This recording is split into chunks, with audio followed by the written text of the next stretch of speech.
Whoa, I love your playroom. Oh, thanks! We decided to go with all wooden, all open-ended toys.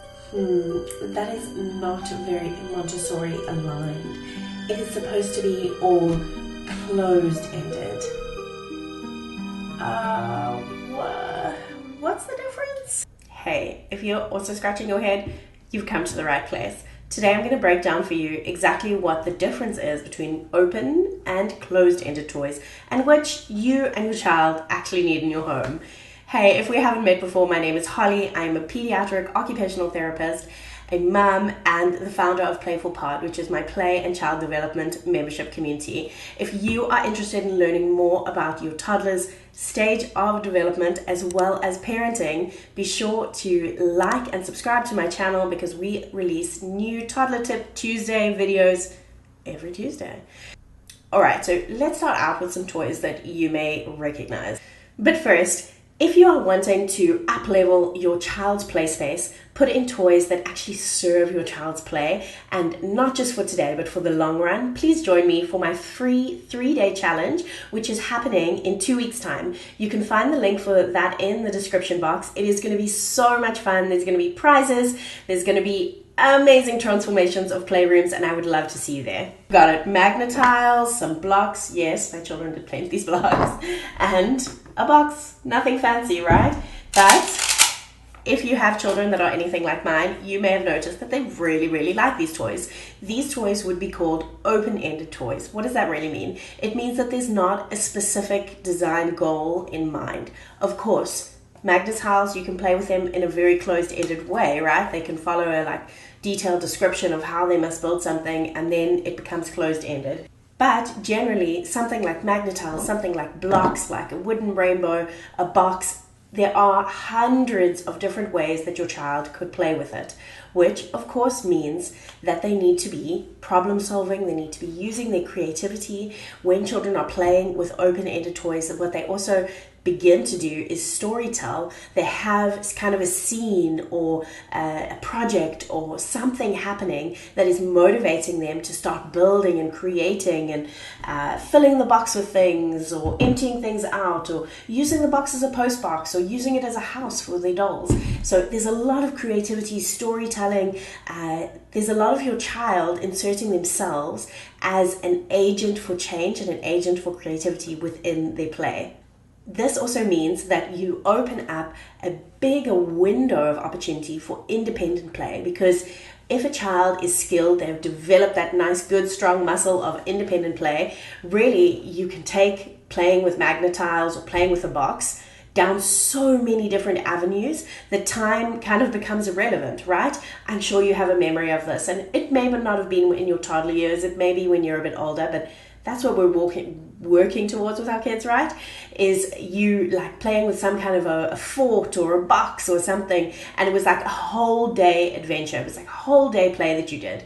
So that is what open-ended toys or open-ended play lends itself to. Another thing that it really lends itself to is something that is a personal soapbox of mine, which is schematic play. So schematic play is basically repeated behaviors or patterns of movement that have been shown that toddlers all around the world do on repeat, and it's kind of a way that they understand about the world around them through doing these simple actions like putting things in something or transporting things from one side to the other. So they don't seem like super purposeful, right? It's not like they've now built some like Lego tower and said, here is the Eiffel Tower, and I decided on this many legs, and the tower would be as tall as the Eiffel Tower. And like, there's not like this huge thought and planning and purpose into what they're doing necessarily. It can just seem like they're putting things and taking things out of something. But that is exactly what toddlers should be doing, and it is a good thing to be observing in our children's play. So you may have understood from this that I really love open-ended play, but does that mean that closed-ended toys are not good? Not necessarily. So what are closed-ended toys? They might be something that you have seen like that has a direct purpose. So let's say this example of this basket, it's counting the elephants and putting the pig on the specific place. It's really clear what your child should be doing. It could be something like doing a puzzle or playing a board game. Closed-ended toys offer a lot of purpose and direction, as well as satisfaction of getting something done or doing something correctly. In closed-ended toys, there's often a lot of sequencing of the activity that your child is doing. They're also learning to self-correct. So for example, with the number cards, they've learned like that they've put it on the wrong thing, they need to correct it, right? It's very ordered in the approach of these toys.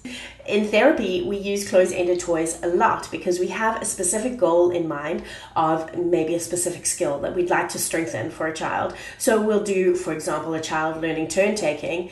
Yeah, board games are a perfect way to practice turn taking. And as a therapist, we can also really tailor then exactly how challenging of a board game we give, right? So closed-ended toys do offer this added advantage in therapy and in educational systems of making a game available that offers the just right challenge for a child in terms of developing a specific skill set. If you are familiar with these terms closed and open-ended, you may be also wondering, okay, well, what is it aligned with, right? Like what pedagogy or what educational structure? And I just have to say, I mean, aligned, isn't this like the favorite word of every single mom's Facebook group? Sorry to be a bit tongue-in-cheek, but I would love to give you one soapbox message, and that is it is okay to choose in your home to be a home and not an educational system. It is okay to choose toys based on your child and not what a book says or theory says or like something that somebody else does in their house.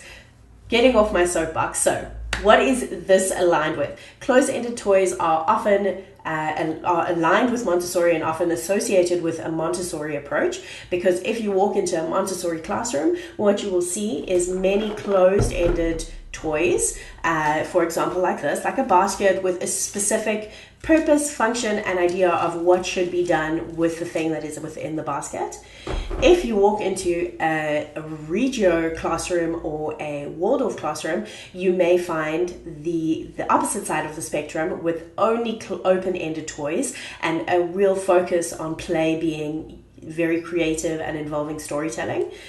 Now, if you walk into like a traditional classroom, say, not somebody that's a classroom that is aligned with Montessori or a classroom that is aligned with a different pedagogy like Waldorf or Regio, just like probably where you went to preschool as well. If you walk in there, what you'll probably find is a mix of both. And I kind of bet that even within homes that we do kind of align with one idea or another, that our homes are generally a bit of a mix of both as well. So, for example, in a traditional educational preschool, you would find that they have in the schedule like fixed learning time where they'll be using a lot more closed-ended activities, and they'll also have playtime, which will be more unstructured time using a lot more open-ended activities. In our home, we follow kind of that same mixed approach. For me personally, as a therapist, as someone who is very interested in child development and understanding how children learn, I feel that open-ended toys are a critical piece of the puzzle,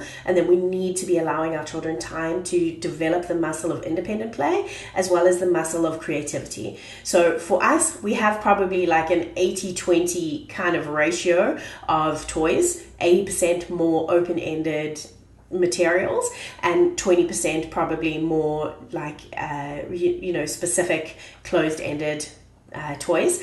Now, that's not to say that none of the open-ended stuff gets used as closed-ended as well. It definitely does, but that's kind of the mix that we like in our family. There's another way that I also want you to think about this, and that is that at different ages and stages for children, different toys will be more appealing.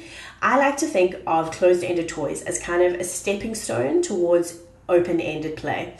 So you can think of, for example, a baby. They need quite a lot of structure. Like for a baby in that developmental stage before 1 year, actually having cause and effect is what they're learning. So it is really important that they have that availability. So you could think of like a traditional toy, a Montessori toy, like the coin that you drop in the box, right? They're learning something really important in those baby years when they're playing with something. That kind of like you drop it and it disappears, but it's still there, play might evolve in the toddler years into enveloping as a play schema. Now we're talking about open-ended play. We've moved from closed to open-ended play. Inside this enveloping play schema, they might now be taking their play silks and hiding things inside them, and then hiding that inside a box, or taking it as a rucksack and walking on a pretend trip somewhere. That might then later turn into a closed-ended, more structured learning of cocoons and butterflies and life cycles, and wow, look at roots of plants. They're underneath the ground, they're hidden, just like the coin that we learned before, and just like the thing that you tied into your play silk. Now we're learning about roots and how they're hidden underground, and we're studying eggs and chickens and life cycles, all that involve that same kind of the principles of the learning that they learned in the initial closed-ended, then in the open-ended, now again in a more structured closed-ended learning. But we don't want it to stop there. We wanted them to take it also back to a place of creativity where they're saying, let's think about how we could make a flying car, and what would we put inside the engine, that hidden space that's actually going to make this car fly. So you see, if you think about children's learning, there's never really one right or one wrong way, in my opinion. There's a kind of flow and a progression of how children learn and how they interact with the world. But we definitely do want to allow also the space for creativity. I feel like I've stood on so many soapboxes in the last 10 minutes.